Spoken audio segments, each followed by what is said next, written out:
plusieurs jours de suite. Des lambeaux d'armée en déroute avaient traversé la ville. Ce n'était point de la troupe, mais des ordres déportés.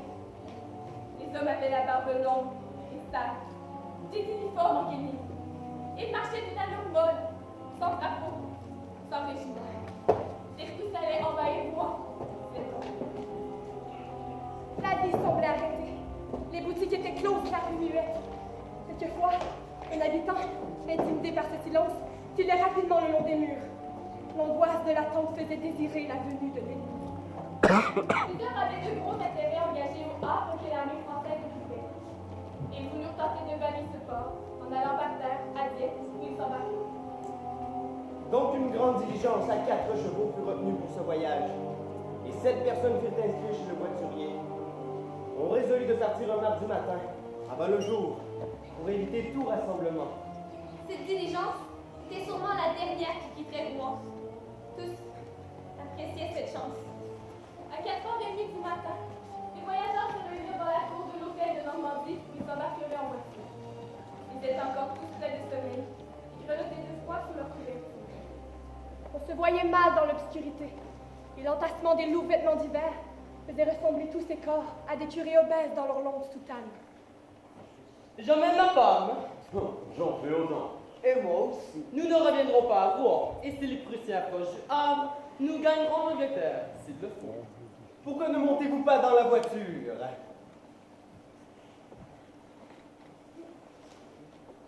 Vous serez à l'abri du froid, au moins.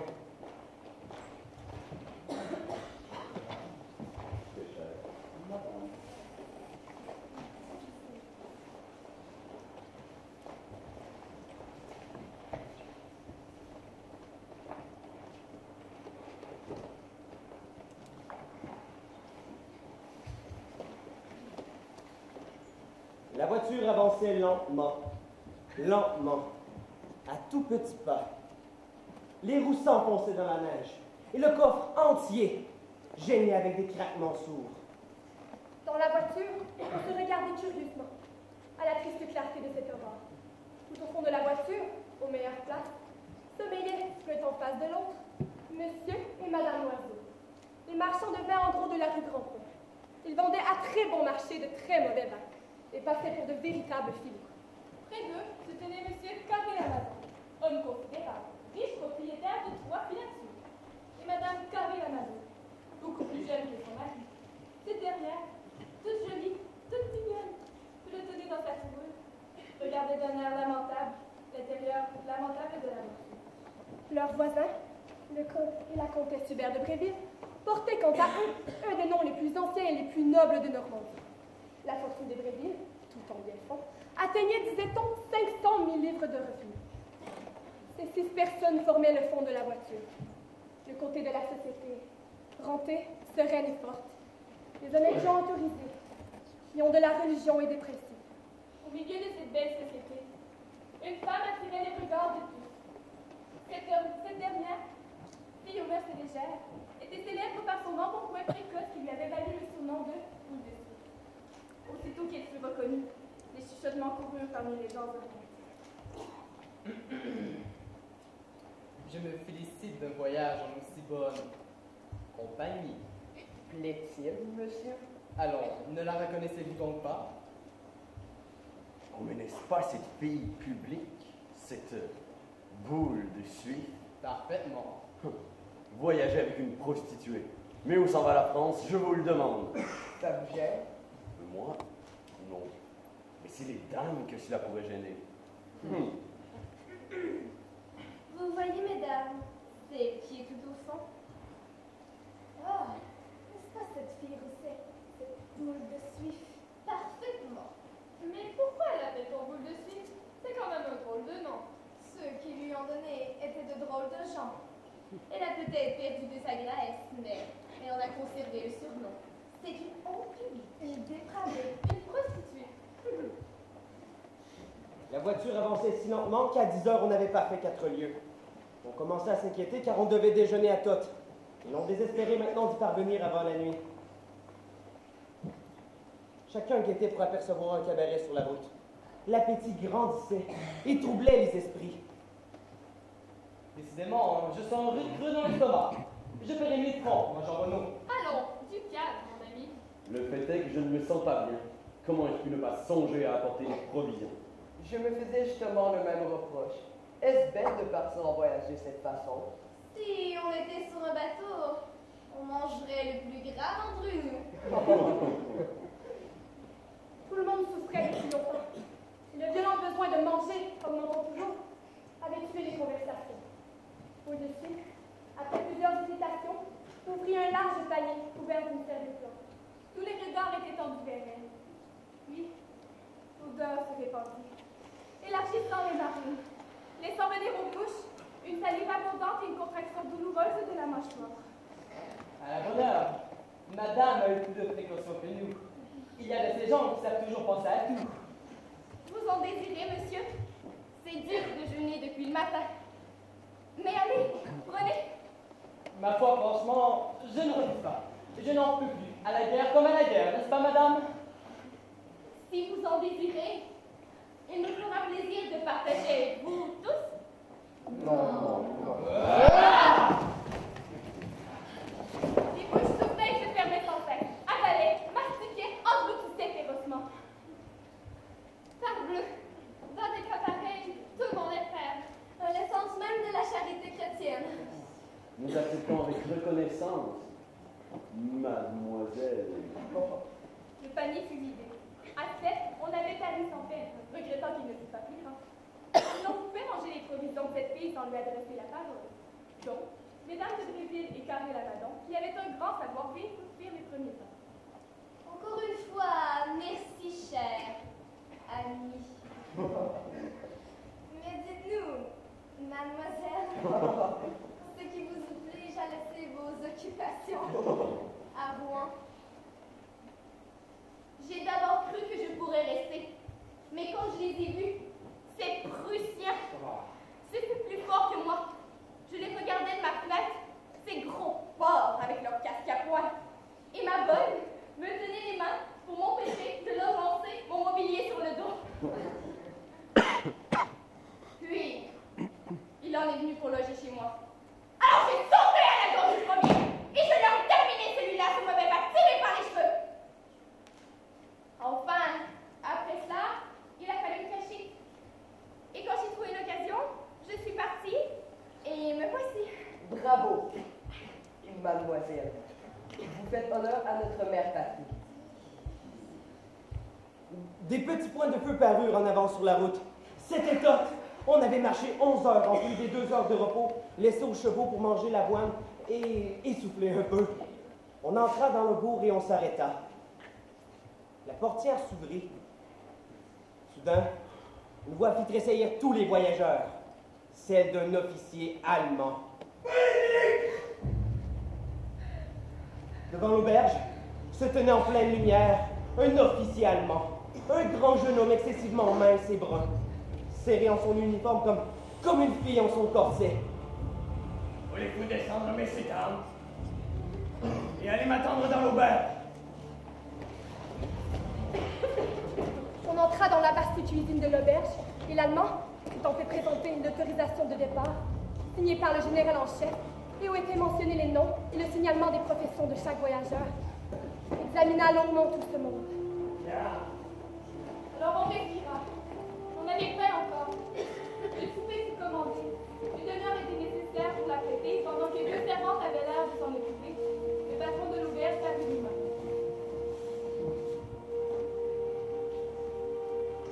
Mademoiselle Elisabeth Roussette? C'est moi? Mademoiselle, l'officier prussien veut vous parler immédiatement. À moi? Si vous êtes bien Mademoiselle Elisabeth Roussette. C'est possible, mais je n'irai pas. Vous avez tort, madame, car votre refus peut amener des difficultés considérables, non seulement pour vous, mais même pour tous vos compagnons. Il ne faut jamais résister aux gens qui sont les plus forts. Et ces deux mondes, assurément, ne peut présenter aucun danger. C'est sûrement pour quelques formalités oubliées. C'est pour vous que je le fais, bien sûr. Et nous vous en remercions. Mademoiselle, Elle sortit. On l'attendit pour se mettre à table. Chacun se désolait de n'avoir pas été demandé, à la place de cette jeune fille violente et irascible, de préparer mentalement des platitudes, au cas où on l'appellera à son tour. Mais au bout de 10 minutes, elle réapparut rouge, soufflant à suffoquer, exaspérée. Oh la canaille! Le coup est là! Mais qu'y a-t-il, mon enfant?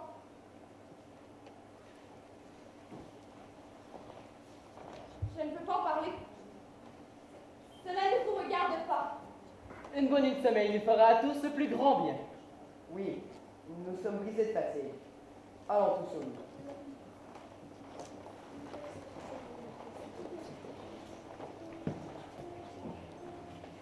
C'est combien pour la nuit? Non, monsieur. Il y a des moments où ces choses-là ne se font pas.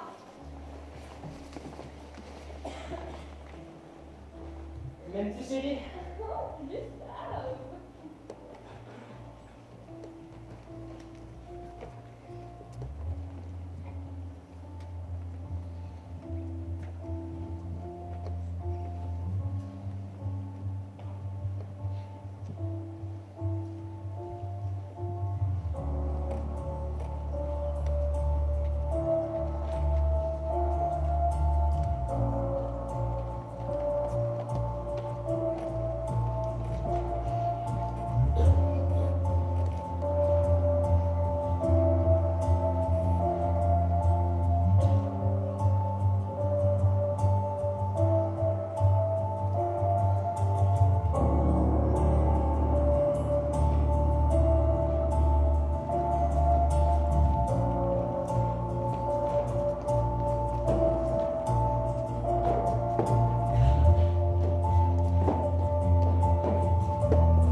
qu'on partirait à 8 heures le lendemain, tout le monde se trouva dans la cuisine. Mais la voiture, dont la bâche avait un toit de neige, se dressait solitaire, au milieu de la cour, sans chevaux. Puis, le cocher apparut, un papier à la main.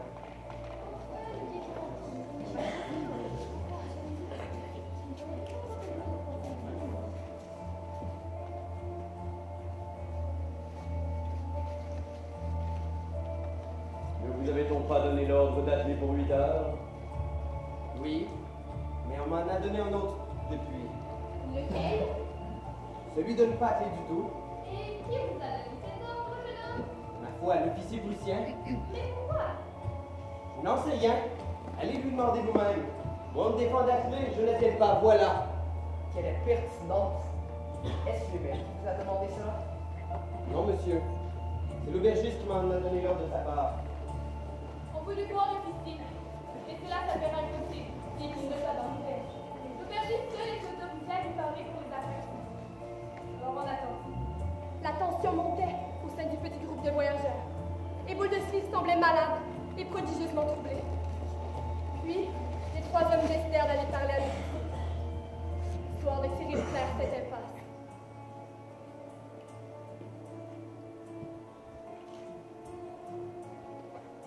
Qu'est-ce que vous voulez? Nous désirons partir, monsieur. Mais, Oserais-je demander la cause de ce refus?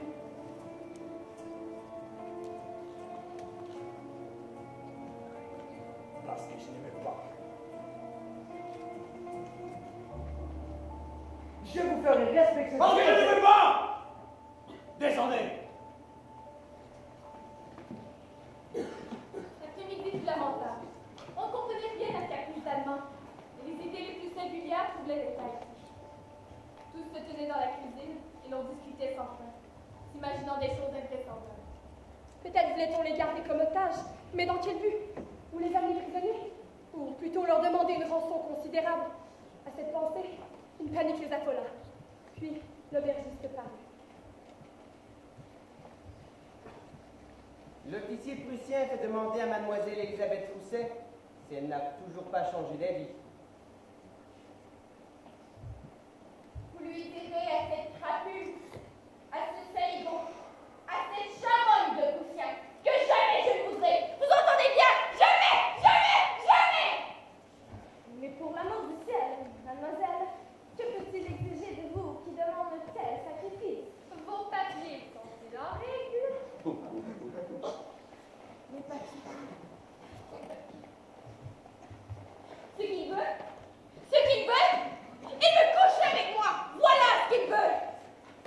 ces gens-là se conduisent à la façon des anciens barbares. Mademoiselle, nous sommes à vos côtés. Tout le monde, surtout ces dames, soutenez-vous de suite. Quelle noblesse d'âme et d'esprit!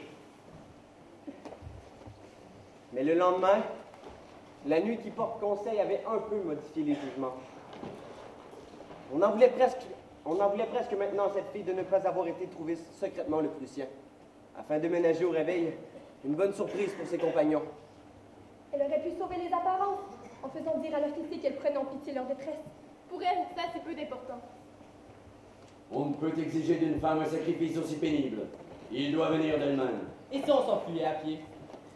Songez-vous, dans cette neige, et avec nos femmes. Et puis nous serions tout de suite Lucille, rattrapés en 10 minutes et ramenés à la merci de ses soldats. Pourquoi faire tant de caprices?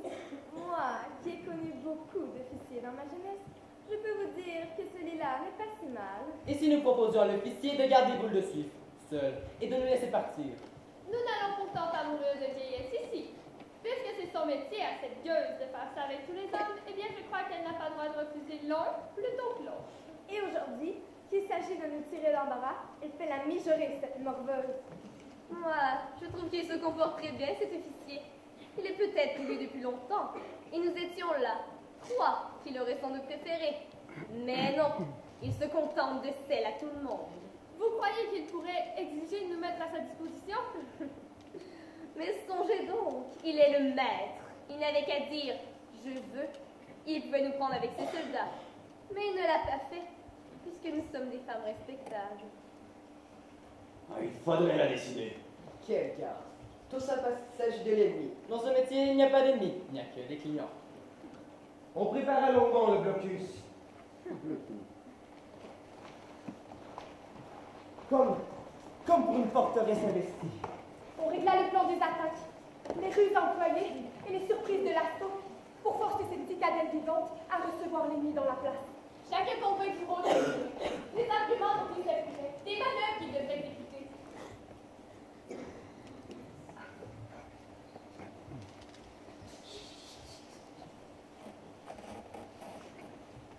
Ah, vous voici. On parlait justement de vous. Savez-vous, hier j'ai vu quelque chose de fascinant au de la grande Cléopâtre. Saviez-vous qu'elle avait fait passer par sa couche tous les généraux unis, ce qui lui a permis de les réduire à ses esclaves? Remarquable, n'est-ce pas? Un dévouement pour sa patrie. Mettre les intérêts des autres avant les siens. Même cet état de péché, aux yeux de Dieu, est pardonnable, car il est fait dans l'amour de son prochain. L'Église absout sans peine ses forfaits lorsqu'ils sont accomplis pour la gloire de Dieu ou pour le bien du prochain. Pendant tout l'après-midi, on la laissa réfléchir.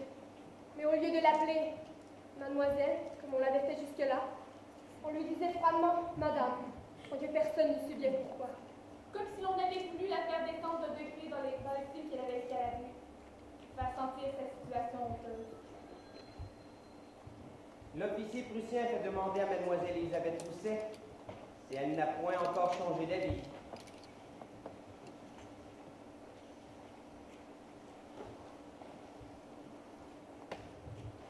Non. Et que dire du sacrifice d'Abraham? Je serais père et mère pour un autre revenu d'en haut. Rien ne peut être enseignant lorsque l'intention est louable. Alors, Madame Loiseau, vous pensez vraiment que Dieu accepte les voies et pardonne le fait qu'on le motif pur? Qui pourrait en douter, cher ami? Une action blâmable dans son espoir, mais plus fort par la pensée qu'il inspire. Alors,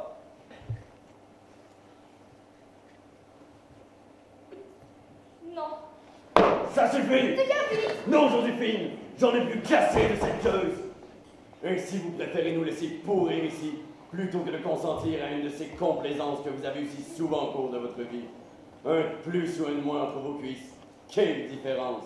Et tu sais, ma chère, il pourrait se vanter d'avoir goûté à une jolie fille comme il n'en trouvera pas beaucoup dans son pays. mademoiselle Rousset n'a pas changé d'avis.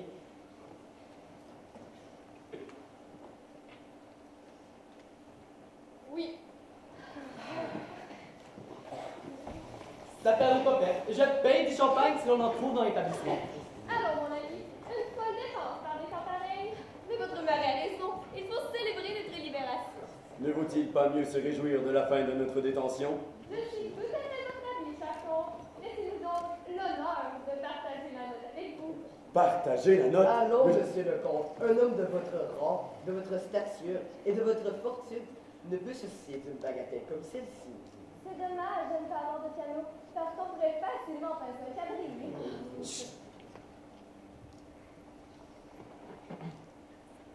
J'ai beaucoup plus intéressant pour nous que Cadré.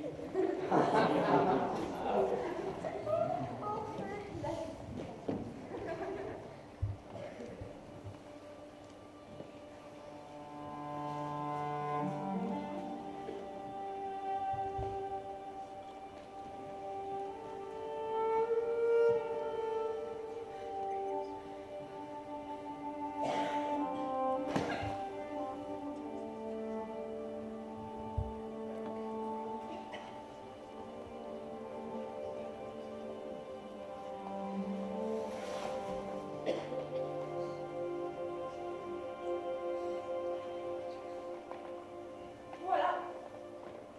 Me voici, monsieur. Vous aurez réussi à tout prendre sur votre passage, chien, en nous forçant à nous entretuer. Mais sachez, monsieur l'officier, que ce soir, vous n'aurez que mon corps. Car le peu d'espoir et d'amour qu'il me restait est mort étouffé sous le poids de la trahison et du déshonneur.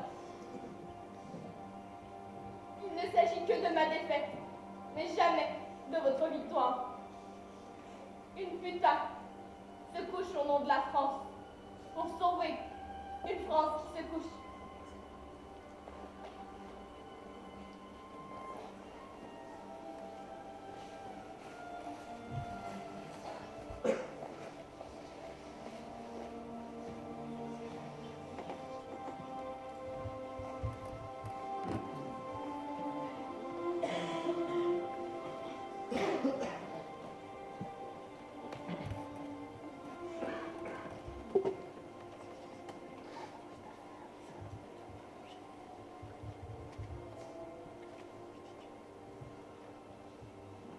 Le lendemain matin, un clair soleil d'hiver rendait la neige éblouissante. La diligence, attelée enfin, attendait devant l'auberge, tandis qu'une armée de pigeons blancs, engorgés dans leurs plumes épaisses, se baladait gravement entre les bancs des chevaux. Le cocher grillait une pipe sur le siège. Et tous les voyageurs radieux faisaient rapidement empaqueter des provisions pour le reste du voyage. On n'attendait plus que boule de souffle. Elle parut. Vous savez, les femmes, quand ça on tient pour l'uniforme, qu'ils soient français ou bien prussiens, ça leur est ma foi bien égal. Si ce n'est pas une pitié, Seigneur Dieu. Heureusement que je ne suis pas assis à côté d'elle. La lourde voiture s'ébranla et le voyage recommença. Boule de Suif n'osait pas lever les yeux. Elle se sentait en même temps indignée contre tous ses voisins et humiliée d'avoir cédé, souillée par les baisers de ce Prussien, dans les bras duquel on l'avait hypocritement jeté. Il fait faim, ne trouvez-vous pas? J'ai pensé à tout. Ma chère. Vous êtes trop bonne. Alors ils se partagent les provisions, en prenant bien soin de ne pas en donner à Boule de Suif. Boule de Suif, dans la hâte et l'affairement de son lever, n'avait plus songé à rien. Et elle regardait tous ces gens manger placidement. Une colère tumultueuse la crispa d'abord. Et elle ouvrit la bouche pour crier leur paix avec un flot d'injures. Mais elle ne pouvait pas parler, quand la désespération l'étranglait. Personne ne la regardait, ne songeait à elle. Elle se sentait noyée par le mépris de ces grotesques honnêtes qu'il avait d'abord sacrifiés, rejetés ensuite, comme une chose mal trop inutile. Fit des efforts terribles, se raidit